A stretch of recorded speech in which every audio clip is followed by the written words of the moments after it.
Roll sound. Rolling. And action.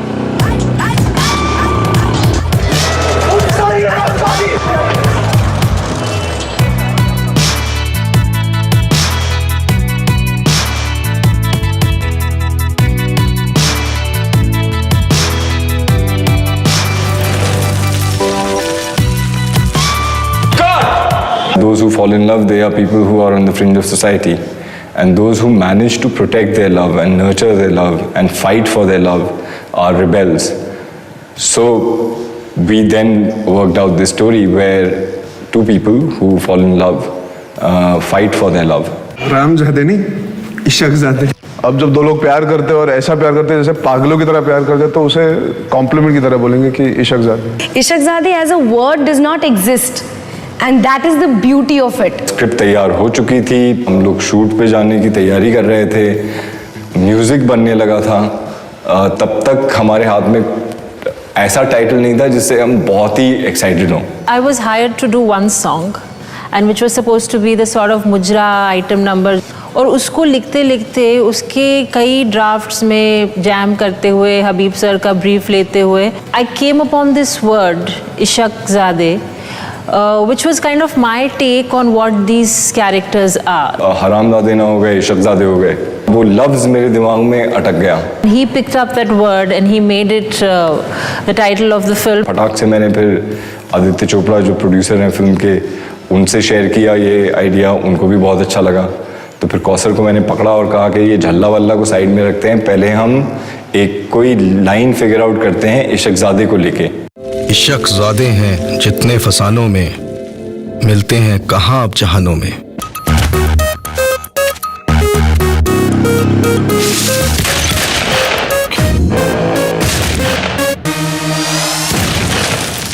I'm supposed to play a character that's essentially in a small town. He doesn't speak a word of English. His mindset is hit first, talk later.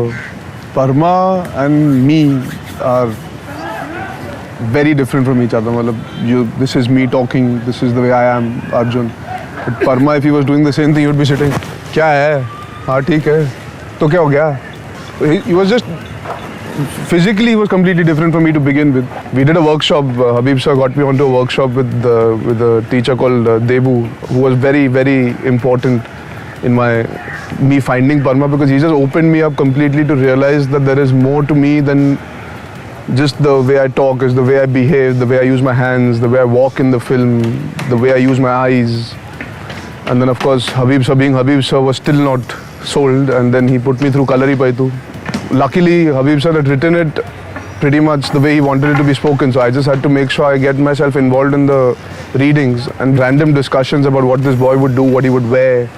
I mean, eventually even the clothes made a big difference. Once I was on the set, in that location, being away in Lucknow, in that vacuum, I think I found the character. Parma is like this, यार. उसके दिमाग में जो आएगा वो करेगा. पहले करेगा फिर सोचेगा भी नहीं शायद.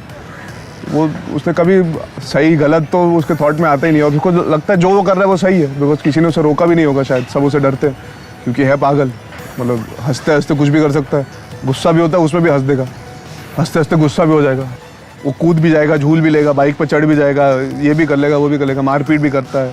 There were certain similarities, but Parma just does.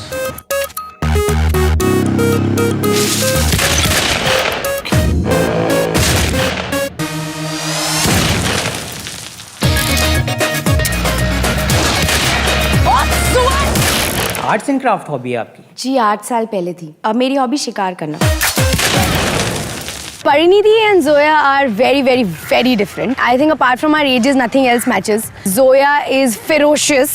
I am not. The moment I knew about the character, कि इस character में तो भैया मेरे को बहुत acting करनी पड़ेगी. And not only me, Habib sir made sure he told me that, Adi told me that, and I had to completely detach myself from what I am as a person when I was acting. But it was great because yes, it was a challenge. I got it only in my second film. Dimple was very similar to what I am in real life, and it was great. Though Habib sir, I think, had to work very hard on me, right from how I looked, the way I spoke, the way my body language had to change from what I was, because I am this overweight Punjabi girl. Zoya is a fit Muslim girl. I blindly followed whatever he used to tell me because I don't think there is anybody who knows Parma and Zoya as well as Habib sir knows. So leaving us with girls and boys of our age in Lucknow, I even was told to work with somebody for my diction because I had to be very good with my Urdu diction. He, in fact, I remember he had taken Arjun and me for a recce in Lucknow for 3 days, and we were told to observe the way people spoke, the way people lived, the way people behaved, what their natural body language came, and it really helped because, like I said, I had never met people like that in my life.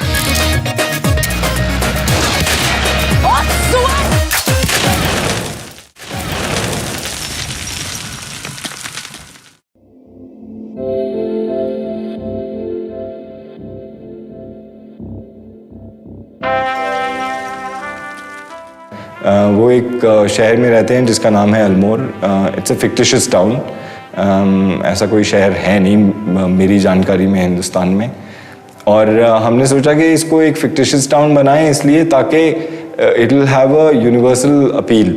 ऐसा नहीं होगा कि अच्छा अगर सहारनपुर में या रामपुर में या बिजनौर में ये कहानी हो गई तो ये वहीं की कहानी है. हमने पूरी की पूरी फिल्म जो है वो हरदोई, बाराबंकी, बड़ा गांव और लखनऊ के काफ़ी सारे मोहल्लों में शूट की है. मेरे लिए रेकी सिर्फ इतना नहीं होता है कि अच्छा हमें इस घर में शूट करना है, इस गली में शूट करना है.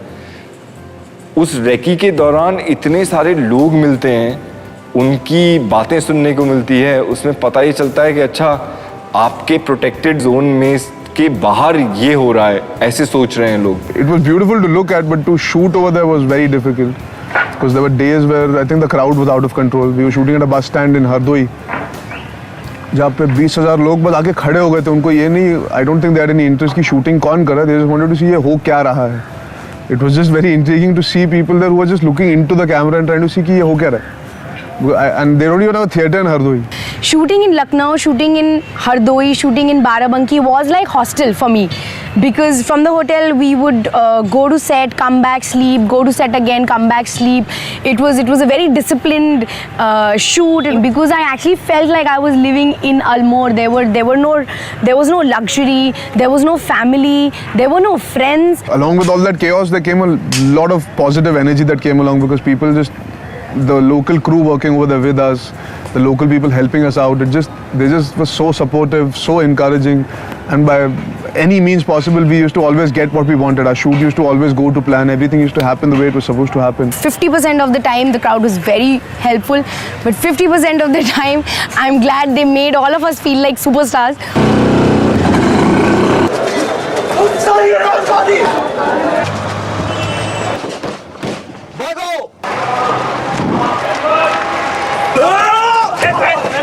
Yeah, ready? चलो टेकिंग. जितने भी इस फिल्म में एक्शंस हैं mostly they are extended scenes, क्योंकि हर सीन के साथ ग्रो हो रहा था. और ये सब प्रिंसिपल कैरेक्टर्स के बीच में तो परफॉर्मेंसेस उनकी बहुत इंपॉर्टेंट थी. I think he understood the zone where the film is based. He didn't want to give it this larger than life kind of flavor. He wanted it to be real. At times I was pushing it in directions where it would become kind of unreal, but more larger than life. And Shyam Kaushal kept holding me back and kept telling me, hey listen, your story is so rooted. It should not have any of these garnishings. I had to do action sequences. It was not easy. When I had to shoot a gun, and of course Habib sir being Habib sir, no cheating. We used to have real guns, fake bullets, but real guns. मैंने एक बार fire किया and जो सारे effects थे wall के वो एक मेरे आर्म के ऊपर आके गिर गए.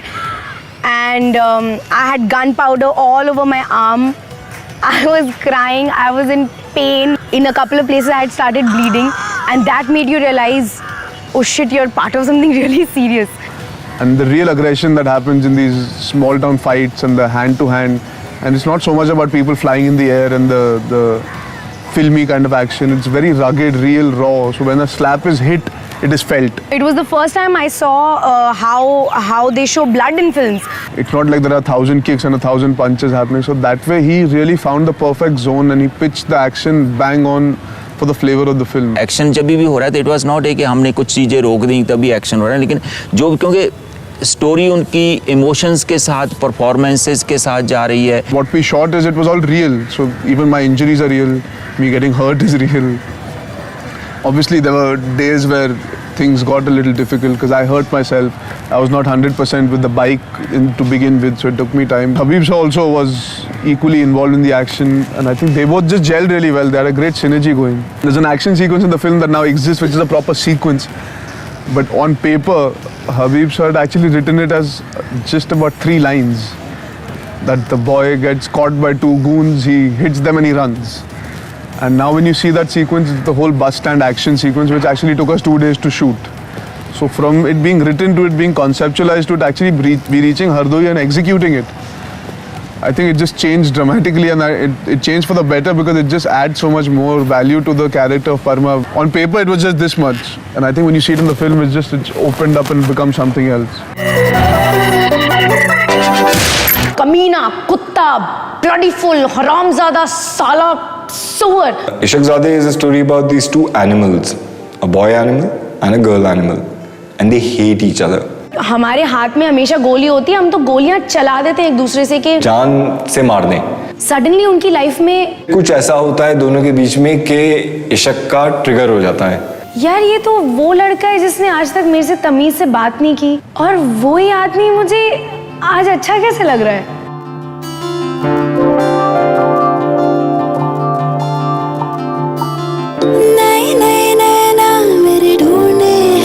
हम लोग एक जैसे ही सिचुएशन में बड़े हुए हैं, हम एक जैसे ही हैं, पता नहीं why we were hating each other, you know, अजीब सी परेशानी आ जाती है। जिंदगी भर जब नफरत के ऊपर जो पले बड़े हैं, जिन्होंने नफरत चाटी है बचपन से, उन दोनों के बीच में ये एक अट्रैक्शन का जब ट्रिगर हो जाता है तो फिर एक कंफ्यूजन होता है कि what do I do with this attraction? I have always hated him all my life. I had once seen some play or some show in which there was this Bulle Shah kind of song which had this chant, you know, and that remained in my head, and then we just played with that word. मैं परेशान परेशान परेशान परेशान आतिशे वो कहाँ। So I have gotten to the stage, I have been given one rock star mic, imaginary guitar, you know, there were firecrackers. I was feeling like a rock star in one churidar salwar kameez, but परेशानी तो परेशानी सही, लेकिन एक खुशनुमा परेशानी। परेशान की डमी लाइंस थी जो अमित त्रिवेदी जी सिर्फ गा रहे थे ऐसे ही, कुछ बहुत अजीब से लाइंस थे, पर अमित त्रिवेदी जी ने कहा कि सिर्फ गाओ, ये गाओ लाइंस 2, और मैंने वो गाए 2 लाइंस, और अमित जी ने कहा कि कहाँ छुप के बैठी थी इतनी देर छोरी। नए नए नैना मेरे ढूंढे हैं, दर बदर क्यों तुझे, नए नए मंजर ये तकते हैं, हर बदल क्यों तुझे, जरा जरा फूलों पे चढ़ने लगा दिल मेरा, ओ जरा जरा कांटों से लगने लगा दिल मेरा। मैं परेशान परेशान परेशान परेशान आतिशे वो कहाँ, मैं परेशान परेशान परेशान परेशान रंजिशे है धुआं।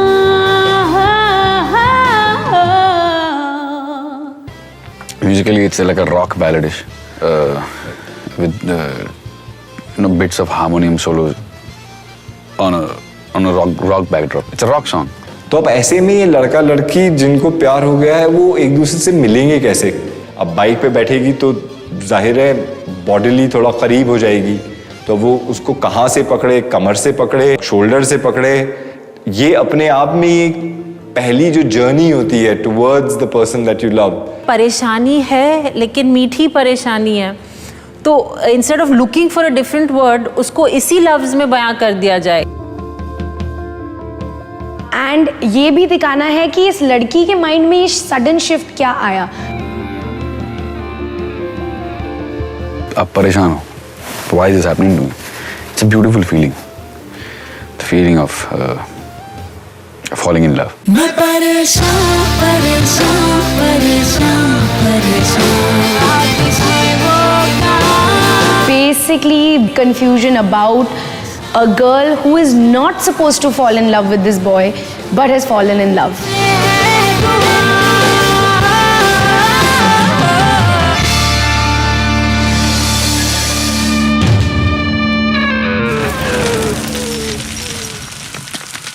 हुआ छोकरा जवारे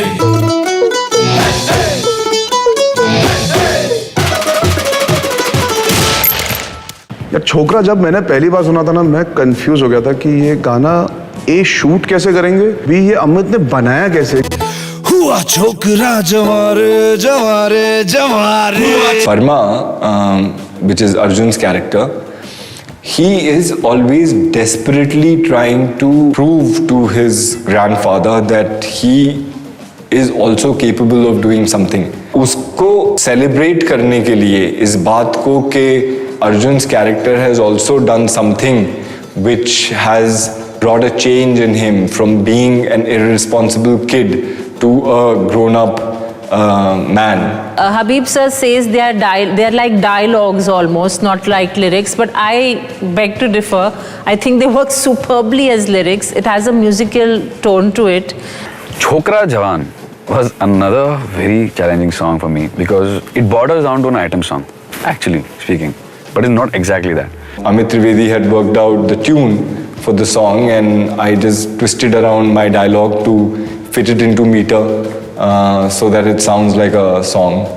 It's just a conversation between the two, put to tune and heavy percussions, and that's Chokra Jawan.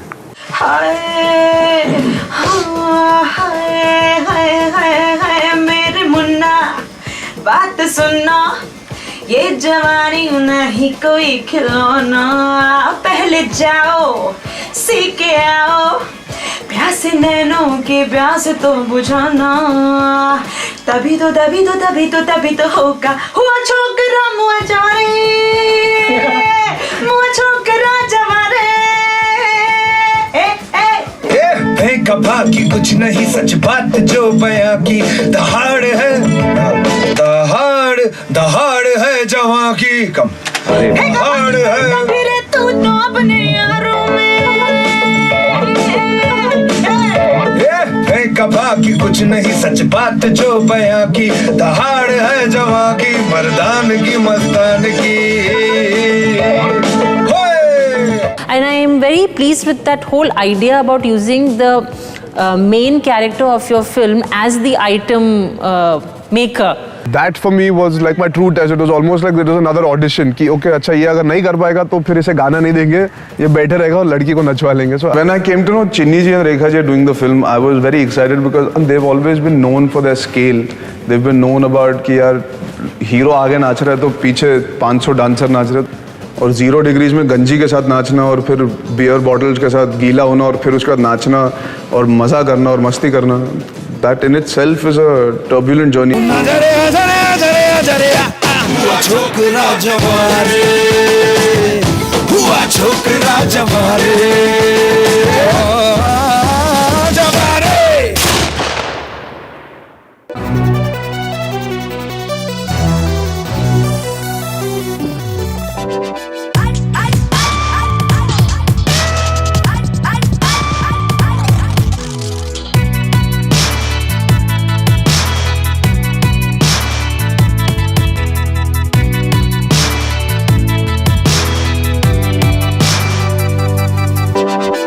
आफतों के परिंदे इशकज़ादे, दिल उड़ा देंगे फुर से इशकज़ादे। इशकज़ादे क्या है, उसका डिस्क्रिप्शन क्या है? एक नया शब्द है, किसी डिक्शनरी में नहीं है, तो उसको अगर हम लिरिकली म्यूजिकली एक्सप्लेन करने जाएं तो वो क्या होगा? आफतों के परिंदे was a last minute thing and I was glad that I got to do that track because musically I got to experiment with dubstep. Dubstep is it's a new genre which the whole thing started in UK. उन्होंने मुझे एक dubstep का sample सुनाया कि इस तरह की spirit जो है वो बहुत अच्छी होगी इस गाने के लिए. And I was scared and afraid if Habib sir and Adi sir would be able to, if they will accept this. मेरी जितनी जानकारी अंग्रेज़ी गानों के बारे में है वो बीटल्स, बी जीज और साइमन एंड गारफंकल पे जाके थोड़ी सी रुक जाती है. तो जब उन्होंने वो डब स्टेप सुनाया मुझे तो मुझे लगा कि जैसे किसी फैक्ट्री की मशीन्स की आवाज़ें हो रही हैं. But they were so open-minded and they beautifully accepted it. तो मैंने फिर अमित से पूछा भाई ये जो डब स्टेप है ये म्यूजिकल तो हो जाएगा ना, मतलब लगेगा ना कि गाना है. Of course Amit is a genius.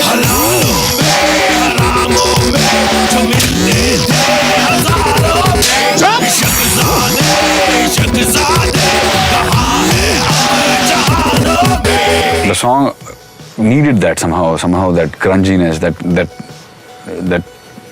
madness that the song has, because these characters, or the central characters, are nasty. They're nasty people. जंगली जानवर लोग हैं और उनको उनके एटीट्यूड को, उनके ग्रंजीनेस को सपोर्ट करने के लिए उस तरह का गाना मुझे करना था जो musically, lyrically, in every way, it'll suit them, their sensibilities, their characters. So doing a very hardcore grunge dubstep genre was the obvious choice for me in my mind. ना ज़मीना फलक के इश्क ज़ादे हैं, खुश खुदी